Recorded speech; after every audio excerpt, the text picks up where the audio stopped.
आगाज में बुखारी साहब हमने बात की थी राना सनाउल्लाह साहब के एक स्टेटमेंट के हवाले से, जिसमें उन्होंने कहा कि मैं दुआ गो हूं कि JUI और PTI का आपस में इत्तेहाद हो जाए। तो ये जो हुकूमती इत्मीनान है, ये आपको शुकूक में मुब्तला कर रहा है JUI के हवाले से, या इसको कैसे देख रहे हैं आप? बिस्मिल्लाहिर्रहमानिर्रहीम, अल्लाहुम्मा सल्ली अला मुहम्मद वाले मोहम्मद। बहुत शुक्रिया आप साहब का। देखिए आप साहब, उन्होंने तो इस तरह की स्टेटमेंट देनी है, उनकी रिक्वायरमेंट है, उनकी मजबूरी है। उसकी वजह यह है कि उन्होंने तो यही शो करना है कि जी हम बड़े मजबूत बैठे हुए हैं और हमें कोई परवाह नहीं है और इनके अंदर कोई इख्तलाफात हैं। इसी की बेस पे वो बैठ के हुकूमत कर सकते हैं और उनके पास तो है कुछ नहीं। ना उनके पास अवामी पिज़राई है, ना उनके पास अवामी मैंडेट है, ना उनके पास अवामी प्रोजेक्ट्स हैं, कुछ भी तो नहीं है ना। सो उन्होंने तो एक मैं कहता हूँ कि बैक डोर, बल्कि बैक डोर वर्ड गलत होगा, चोर दरवाज़ा मैं कहूँगा तो ज़्यादा बेहतर होगा। चोर दरवाजे को यूटिलाइज़ करते हुए वो आके पावर कॉरिडोर में बैठ के, दैट्स इट। एवरीवन नोज, उसके डिटेल्स में जाने की ज़रूरत भी नहीं।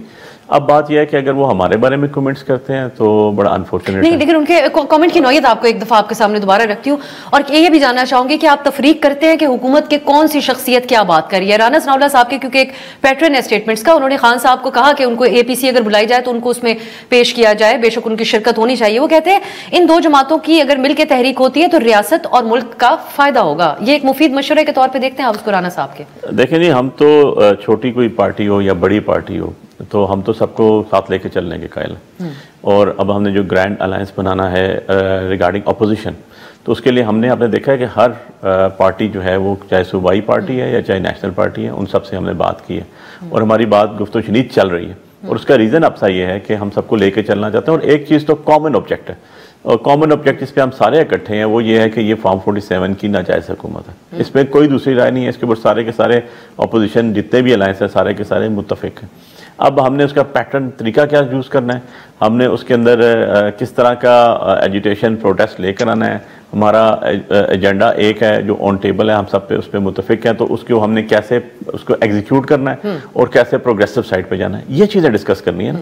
तो वो चीज़ें डिस्कस करने के लिए डेफिनेटली आप जब इतने अलायंस के साथ बैठते हैं तो उनकी बात भी सुननी होती है, उनको भी लेके चलना होता है, उन्होंने हमें लेके चलना है, तो एक दूसरे को लेके चलेंगे। तो ऑब्वियसली अगर राना साहब इतने मुतमईन हैं, इतने ही वो बड़े दिल के साथ ये बात कर रहे हैं, तो फिर कॉन्सिक्वेंसेस के बारे में भी उनको पता होगा कि अभी तक जो कुछ उन्होंने किया है और इससे अगर वो आगे जाएंगे तो इनका क्या असर होगा। हम जो निजामी साहब इससे पहले जब बात हो रही थी और नसरुल्लाह साहब ने अपने तबसरे में बात की कि ये दोनों जमातों के दरमियान JUI और PTI एतमाद एक ना कायम होने की वजह ये भी नजर आती है जो PTI के अंदरूनी अपनी एक तकसीम है। जिस तरह इब्तदाई में हमने हवाला दिया, सलमान राजा साहब ने अदालत के सामने यह हलफनामा दे दिया कि इमरान खान से मुलाकातें बहाल करवा दी जाएं, बाहर निकल के मीडिया टॉक नहीं होगी। सेनेटर अली जफर साहब बहुत मोहतात गुफ्तगू करते हैं, पार्टी को यकजा रखने वाली बातचीत करते हैं। हमारे जो एक्सपीरियंस रहा उनसे बातचीत करने का, उससे ऐसा जाहिर हुआ हमें। सो आज उन्होंने भी तनकीद की है नाम लिए बगैर सलमान राजा साहब की तरफ से ये अंडरटेकिंग देने के ऊपर। तो आपकी नज़र में क्या ये एक दुरुस्त फैसला था, ये एक वाइज पॉलिटिकल तौर पर फैसला था कि कम अज कम मुलाकातें बहाल हो जाएं, मीडिया टॉक होती रहेगी बाद में, या इसका नुकसान होगा PTI को? जी, तहरीक इंसाफ के अंदर इस वक्त भी यही मामला है कि वकला की भी ग्रुपिंग है और चूंकि 9 मई के बाद के मंजरनामे में आधी से ज्यादा जो मरकजी क़यादत है वो तहरीक इंसाफ में मौजूद नहीं रही, तो इसलिए डायरेक्शन का मसला है, स्ट्रेटजी कैसे तरतीब देनी है ये मसला भी है। और तमाम जो ग्रुप्स हैं वो ये चाहते हैं कि वो ज्यादा से ज्यादा इमरान खान के करीब रहें और उनकी पार्टी के अंदर जो है वो मनमानी या जोरावरी वो मौजूद रहे।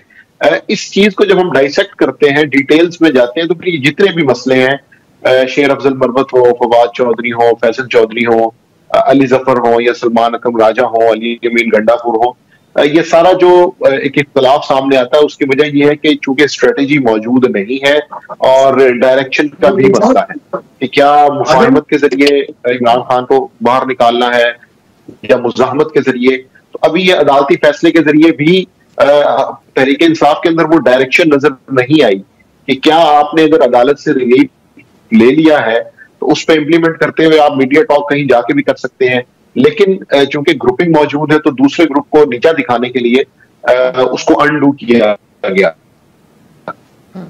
ताकि जो है प्रेशर में आए और हमारी जो है वो वागा हो जाए। तो जब तक ये मसाइल तहरीक इंसाफ में रहेंगे, डायरेक्शन का मसला रहेगा। ये नसरुल्लाह साहब, ये एक मौक़िफ़ भी पाया जाता था कि पीटीआई में खान साहब से मुलाकात की जाती है, उसके बाद हू बहू बयानबाजी कर दी जाती है या कुछ मन घड़त बात भी कह दी जाती है अडियाला के बाहर। एक पॉलिटिकल पॉइंट स्कोरिंग का इल्ज़ाम पार्टी के अंदर से उन शख्सियात के ऊपर लग रहा था जो मुलाकात करके बातचीत करते थे।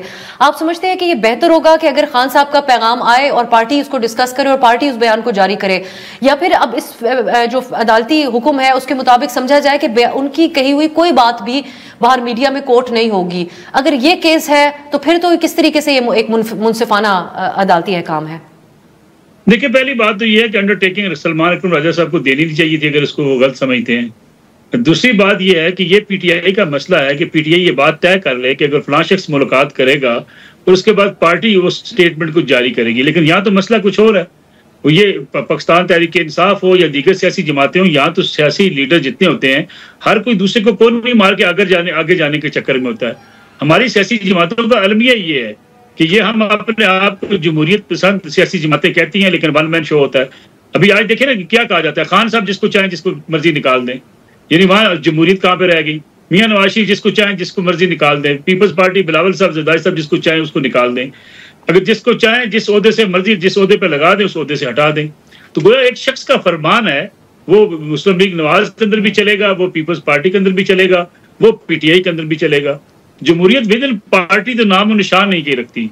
अब सवाल ये पैदा होता है कि इसी आमरीत को, जो जमहूरी आमरीत है, इसको इस्तेमाल करते हुए ये तय कर लेना चाहिए कि एक शख्स होगा वो आके खान साहब की जो स्टेटमेंट है, जो पॉलिसी है, जो मुलाकात हुई है उसको जारी करेगा।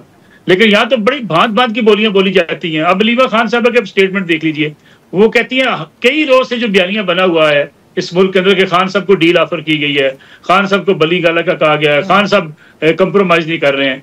वो कहती है हमें आके बताएं तो सही आप चाहते क्या है, हम इमरान खान साहब तक पैगाम पहुंचा देंगे, हमसे कोई राब्ता तो करे, हमसे आके बताए तो सही कि आपकी ख्वाहिश क्या है, आप क्या चाहते हैं इमरान खान से। हम अपने भाई को जाके बताएंगे, हम अपने भाई को मसला उनके सामने रखेंगी। जब इस किस्म की कंफ्यूज सूरत हाल होती है तो उसमें पार्टी के अंदर भी फिर धड़ेबंदियां, ग्रुपिंग और आम आदमी के लिए ये मसाइल पैदा होते हैं कि आखिर बात सही किसकी है। अब देखें, एक शख्स जाता है दूसरे को निकलवा के आ जाता है, वो बाहर निकलता है वो कहता है नहीं जी इसका कोई ताल्लुक नहीं है। तो मेरे ख्याल में लीडरशिप की अपनी कमजोरी है। लीडरशिप जब ये तय कर लेगी कि पार्टी चलाएगी तो फिर पार्टी चलाएगी। अब इस वक्त सूरत हाल ये है कि मिस्टर गौर साहब चेयरमैन है, उनका कोई इख्तियार नहीं है, वो कहते जी खान साहब से पूछ के बताएंगे। पार्टी की लीडरशिप कहती है जो मसला होगा हम खान साहब से बात करेंगे। तो फिर पार्टी को माइनस कर दें, फिर आप रखें इमरान खान साहब।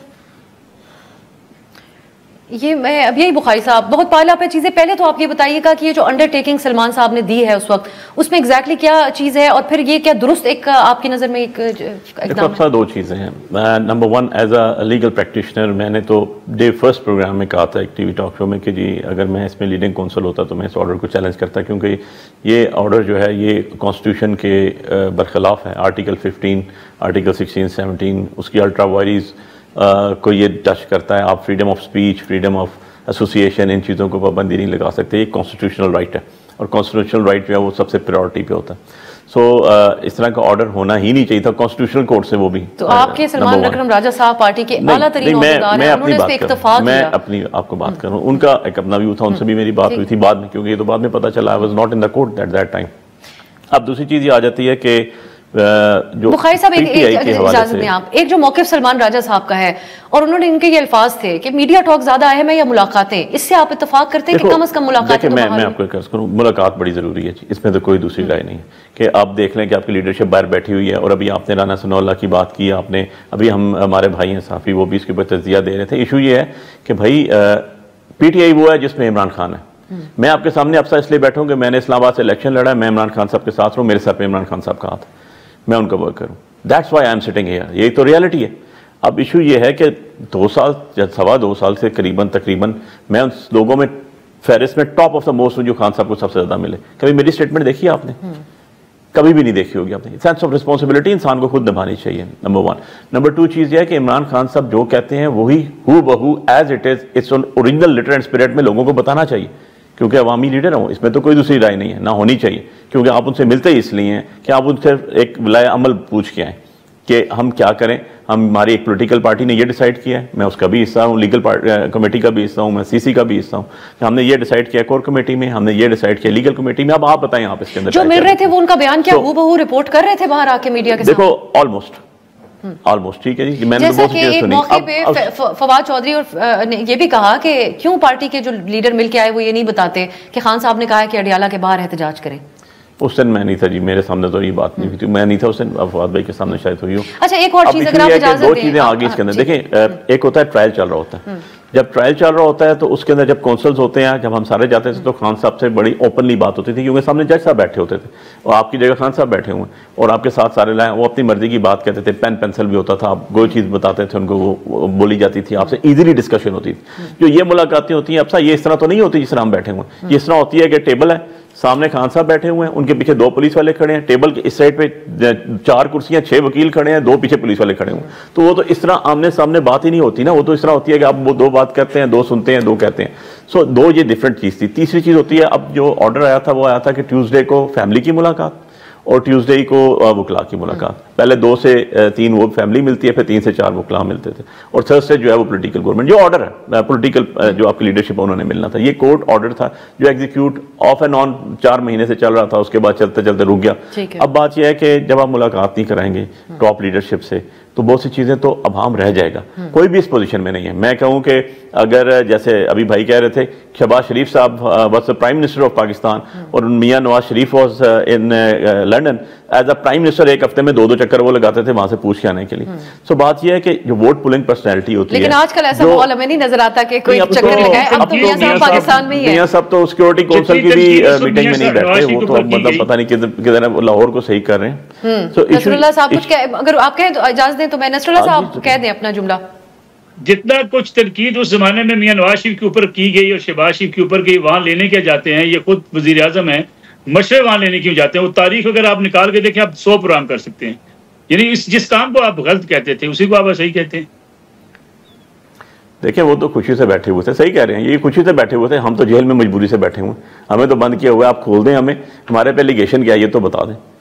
आपके 190 मिलियन पाउंड के ऊपर तो आपने खुद ही कहानी खोल दी ना। प्राइम मिनिस्टर साहब ने खुद खड़े होकर कह दिया मैं दानिश यूनिवर्सिटी 190 मिलियन पाउंड की बना रहा हूं, meaning by there is no loss no profit no embezzlement, section 24 तो अभी क्लियर होगी ना। बुखारी साहब, अब जो एक बात आपने इमरान खान साहब के हवाले से की और जो एक एतराज जो नसरुल्लाह साहब ने रखा, मैं माजिद निजामी साहब की को शामिल कर दूं। देखिए आप हमें जेल में रख के आप ये बातें करा रहे हैं, वो तो खुद जानबूझ के बाहर गए थे 4 हफ्ते के लिए। ठीक है, फर्क है, वो प्राइम मिनिस्टर थे, अपनी कैबिनेट के लोगों को भी साथ लेकर। हम तो प्राइम मिनिस्टर नहीं है, हम तो इलेक्शन जीत के बाहर बैठे हुए हैं।